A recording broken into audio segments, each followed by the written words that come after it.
Question bunk होगा अपना, class 12th होगी। इकोनॉमिक्स सब्जेक्ट है, अर्थशास्त्र। प्यारे विद्यार्थियों, आपके इकोनॉमिक्स का ये प्रश्न बंक राजस्थान स्कूल शिक्षा परिषद राजस्थान जयपुर द्वारा अति महत्वपूर्ण प्रश्नों की ये सीरीज तैयार की गई है और इस टीम द्वारा आपके लिए जारी किया गया है। तो प्यारे विद्यार्थियों, अति महत्वपूर्ण प्रश्नों की ये सीरीज है, वेरी मोस्ट इम्पोर्टेंट सिलेक्टेड प्रश्न है। इसमें से हम अपने जब अनुक्रमणिका को देखें तो कौन कौन से चैप्टर हमारे कितने मार्क्स के हैं। तो प्यारे विद्यार्थियों, सबसे पहला चैप्टर आपका है परिचय, व्यष्टि अर्थशास्त्र वाला, 6 नंबर का है। उपभोक्ता के व्यवहार के सिद्धांत 12 मार्क्स के हैं। ये चैप्टर बहुत ही सरल है। उपभोक्ता के व्यवहार का सिद्धांत, उपभोक्ता यानी उपभोग करने वाला कोई भी व्यक्ति है, मार्केट से वस्तु को खरीदता है उसका यूज करने के लिए, तो वो उपभोक्ता है। उसके व्यवहार के जो सिद्धांत हैं वो चैप्टर 12 नंबर का है। उत्पादन तथा लागत की अवधारणाएं, उत्पादन और लागत के जो कॉन्सेप्ट हैं वो भी आपका 12 नंबर का है। पूर्ण प्रतिस्पर्धा तथा बाजार संतुलन वाला चैप्टर आपका 10 नंबर का है। तो आप देख पा रहे हैं कि ये 2 चैप्टर हैं, ये आपके 24 नंबर कवर कर रहे हैं। और पूर्ण प्रतिस्पर्धा यानी जो कंपटीशन है, बाजार संतुलन है, वो चैप्टर आपके 10 मार्क्स का होगा। समष्टि अर्थशास्त्र परिचय और राष्ट्रीय आय का लेखांकन, ये चैप्टर आपका 8 नंबर का है। मुद्रा और बैंकिंग, ये चैप्टर आपका 8 नंबर का है। मुद्रा जो कि पूंजी है, रुपए भारत की मुद्रा है, और मुद्रा का कार्य है लेन देन करना यानी विनिमय के माध्यम के रूप में काम करना। बैंकिंग सिस्टम के बारे में आप जानते ही हुए 8 नंबर का अपना ये चैप्टर होगा। आय और रोजगार के निर्धारण वाला चैप्टर भी 8 नंबर का होगा। सरकारी बजट और अर्थव्यवस्था, ये चैप्टर भी 8 नंबर का है। खुली अर्थव्यवस्था, समष्टि अर्थशास्त्र, ये भी प्यारे विद्यार्थियों 8 मार्क्स का होगा आपका। आपके पास 2 मॉडल पेपर होंगे। अति महत्वपूर्ण प्रश्नों को इस PDF में समेट रखा है, और ये जो मॉडल पेपर हैं आपके, मॉडल पेपर 1 और मॉडल पेपर 2, इनको हल कर लिया और अति महत्वपूर्ण प्रश्नों को आपने अच्छे से समझ लिया, अच्छे से कर लिया, तो प्यारे विद्यार्थियों पूरे में से पूरे मार्क्स हैं वो आपके यहाँ बनेंगे।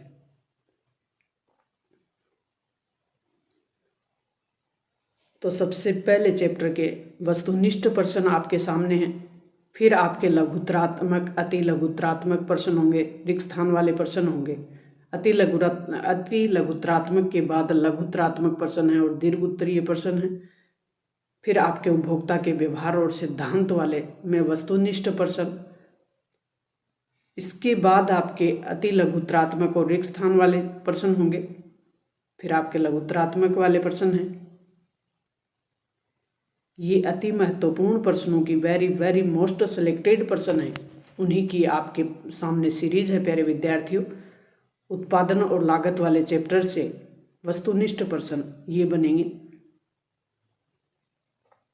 रिक्त स्थान वाले प्रश्न और अति लघुत्रात्मक जो प्रश्न है और लघुत्रात्मक प्रश्न, दीर्घ उत्तरीय प्रश्न, इससे निबंधात्मक प्रश्न भी आपके बन रहे हैं।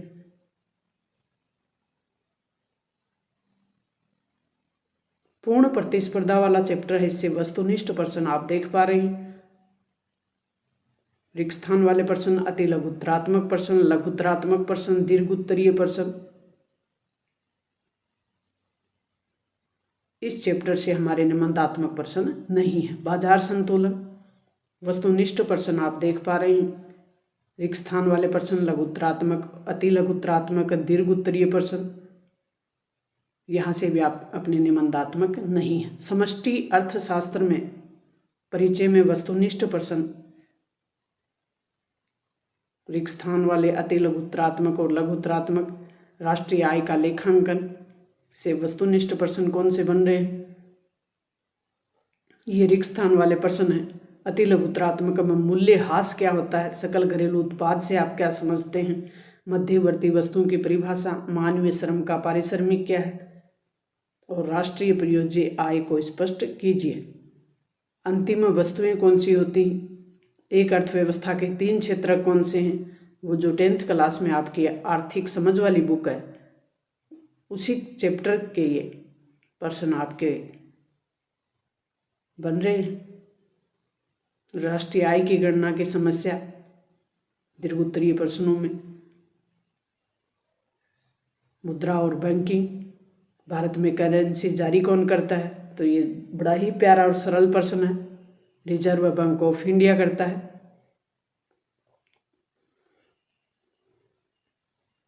इससे बनने वाले रिक्त स्थान वाले प्रश्न, अति लघुत्रात्मक मुद्रा से क्या अभिप्राय है? बैंकिंग क्या होता है? मुद्रा के 2 प्रमुख प्राथमिक कार्य कौन से हैं? तरलता अधिमान का क्या अभिप्राय है? निबंधात्मक प्रश्न भी बनेंगे इस चैप्टर से। आय और रोजगार का निर्धारण, वस्तुनिष्ठ प्रश्न हम देख पा रहे हैं इसमें। रिक्त स्थान वाले प्रश्न होंगे वो इस चैप्टर से बनेंगे, वो 6 प्रश्न होंगे। अति लघुत्रात्मक प्रश्नों में 8 प्रश्न हैं और लघुत्रात्मक प्रश्नों में आपके 8 प्रश्न हैं। फिर दीर्घ उत्तरीय प्रश्न भी 8 प्रश्न हैं। सरकारी बजट और अर्थव्यवस्था, वस्तुनिष्ठ प्रश्न इस चैप्टर से बनेंगे, वो लिए हैं 10 प्रश्न। रिक्त स्थान वाले प्रश्न 6 होंगे और अति लघुत्रात्मक 11 प्रश्न, लघुत्रात्मक में 8 प्रश्न, दीर्घ उत्तरीय प्रश्न इस चैप्टर से। निबंधात्मक प्रश्न नहीं है। खुली अर्थव्यवस्था वाले प्रश्न, समष्टि अर्थशास्त्र जो कि 6 का अध्याय है अपना, वस्तुनिष्ठ प्रश्नों में ये प्रश्न हमारे यहाँ बन रहे हैं। रिक्त स्थानों में 6 प्रश्न, 7 प्रश्न हैं इसमें। अति लघुत्रात्मक प्रश्नों में हमारे 9 हैं और लघुत्रात्मक प्रश्नों में भी 9 हैं। दीर्घ उत्तरीय प्रश्न में हमारे 7 हैं। ये आपका मॉडल पेपर होगा कि वस्तुनिष्ठ प्रश्न होंगे आपके सामने। प्रत्येक जो प्रश्न है वस्तुनिष्ठ वो 1 अंक का होगा।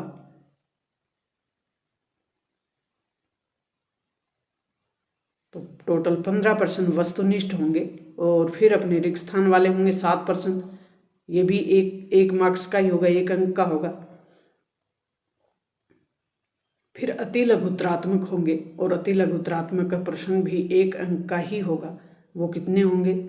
ये होंगे हमारे पास 10 प्रश्न। बाजार कीमतों पर शुद्ध घरेलू उत्पाद NDP ज्ञात करने का सूत्र लिखिए। बजट रेखा क्या होता है? बाजार अर्थव्यवस्था का एक उदाहरण देना है। विदेशी विनिमय बाजार के दलाल कौन कौन होते हैं? राजस्व प्राप्तियों का कोई एक उदाहरण देना। आर्थिक एजेंट किसे कहते हैं? कुल संप्राप्ति ज्ञात करने का सूत्र लिखिए। खंड ब में आपके सामने होंगे लघुत्रात्मक 2 अंक वाले जिनकी शब्द सीमा होगी 20 से 40 अंक वाली।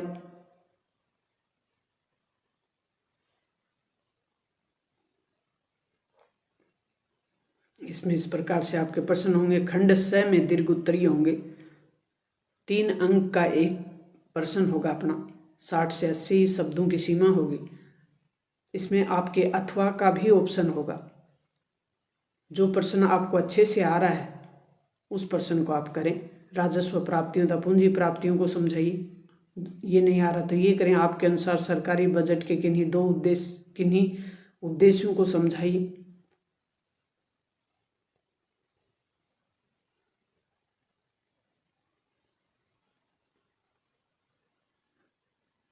खंड द में प्यारे विद्यार्थियों आपके सामने होंगे निबंधात्मक प्रश्न जो कि 4 अंक का होगा और शब्द सीमा होगी आपकी 100 से 150 शब्द की।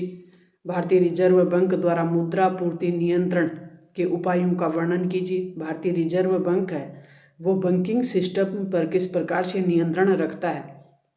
भारत के जितने भी बैंकिंग जो प्रणाली है वो पूरी की पूरी RBI के अंडर में काम करती है, तो वो किस प्रकार से नियंत्रण रखते हैं ये आप इसमें याद करें। भारतीय रिजर्व बैंक के कोई 4 कार्य बताने।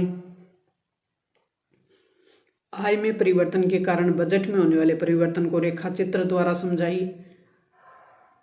पैमाने के प्रतिफल हैं, नियम हैं, उनको समझाइए। अथवा में प्रश्न है। तो जो भी आपको अथवा का मतलब है 1% एक करना है, जो अच्छे से आता है उसको आपको करना है। तो प्यारे विद्यार्थियों, ये आपका मॉडल पेपर 1 था। अब आपके सामने मॉडल पेपर दूसरा भी है। दूसरे मॉडल पेपर में भी वैसे ही है। फिर पहले आपके 15% है वो वस्तुनिष्ठ होंगे, जो कि 1 मार्क्स वाला होगा।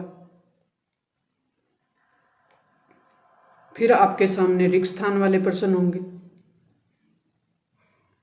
ये आपके रिक्त स्थान वाले प्रश्न हैं, और रिक्त स्थान वाले प्रश्न 7 हैं। 7% रिक्त स्थान वाले होंगे, टोटल 22% हो गए। फिर आपके सामने 10% होंगे अति लघुत्तरात्मक, जो 1 अंक वाला ही होगा। शब्द सीमा 10 से 20 शब्द हैं। एक लाइन में इसका उत्तर आ जाना चाहिए, एक शब्द में या एक लाइन में।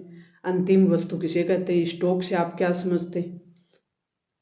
बिल्कुल छोटे प्रश्न ही, अति लघुत्तरात्मक है इसका नाम। खंड ब है, उसमें आपके 2 अंक वाले प्रश्न होंगे। शब्द सीमा आप देख पा रहे हैं, 20 से 40 शब्दों की। ये प्रश्न आप बिल्कुल क्लियर कर लें, अच्छे से याद कर लें। खंड स में दीर्घ उत्तरीय प्रश्न होंगे, उनकी शब्द सीमा ये होगी, जो कि 60 से 80 शब्द है।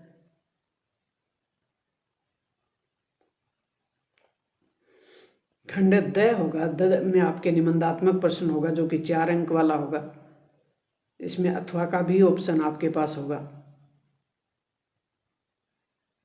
मुद्रा द्वारा किए जाने वाले कोई 4 कार्यों का वर्णन कीजिए। तो ये जो चैप्टर है मुद्रा वाला, ये आपका 4 मार्क्स वाला प्रश्न आएगा, यहाँ से निबंधात्मक।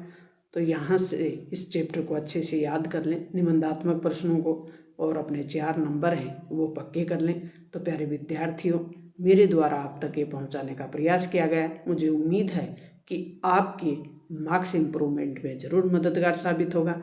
मिलते हैं महत्वपूर्ण वीडियो के साथ। तो प्यारे विद्यार्थियों, इससे पहले बता दें कि टेलीग्राम चैनल का लिंक अपने वीडियो के डिस्क्रिप्शन बॉक्स में मिलेगा, वहां से आप टेलीग्राम ग्रुप को ज्वाइन कर लें। इसकी PDF भी आपको मिलेगी। Thanks, all the best.